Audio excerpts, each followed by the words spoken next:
parler du câble synthétique pour l'exploitation forestière. C'est un produit qui était déjà utilisé dans le passé par des corderies, mais pour la marine principalement, et également pour du levage. Et il y a une dizaine d'années, ça a commencé à être utilisé pour de l'exploitation forestière.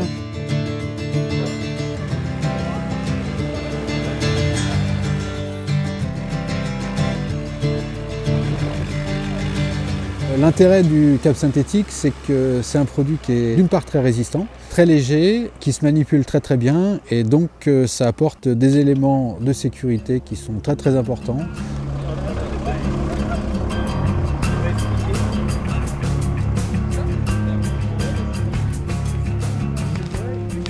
C'est un câble qu'il faut utiliser quand le besoin s'en fait sentir, quoi.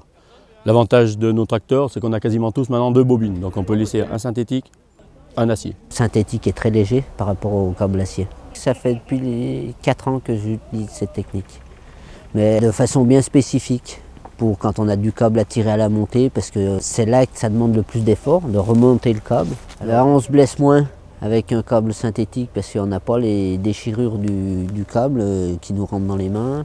Alors ce câble synthétique, c'est un polyéthylène qui a une spécificité, c'est que toutes les fibres sont parallèles.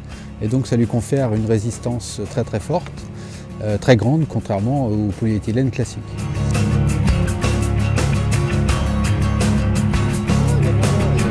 Il a déjà bossé quoi.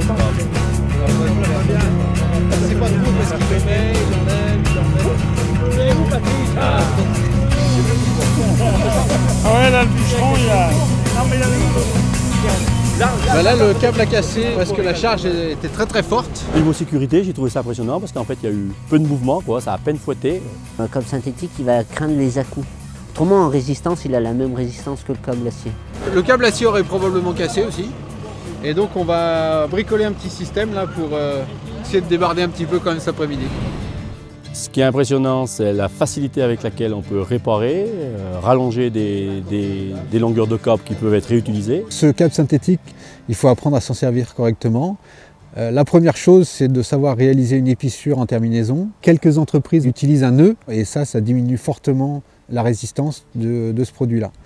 Il n'y a pas ce qu'on appelle le coup de fouet, c'est-à-dire en cas de rupture, le câble ne part pas se promener, il tombe au sol.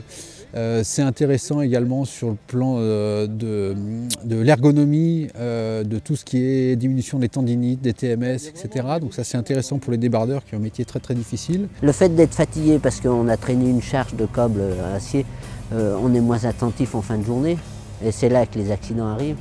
Et puis la réparation s'est faite là en peu de temps et un sapin de nouveau sorti. Ouais, je pense que bravo pour le synthétique. Ouais.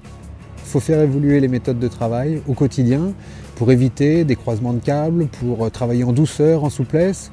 Et ceux qui arrivent aujourd'hui à utiliser vraiment ce câble-là, c'est ceux qui fonctionnent aussi avec leur cerveau et pas seulement qu'avec leur bras.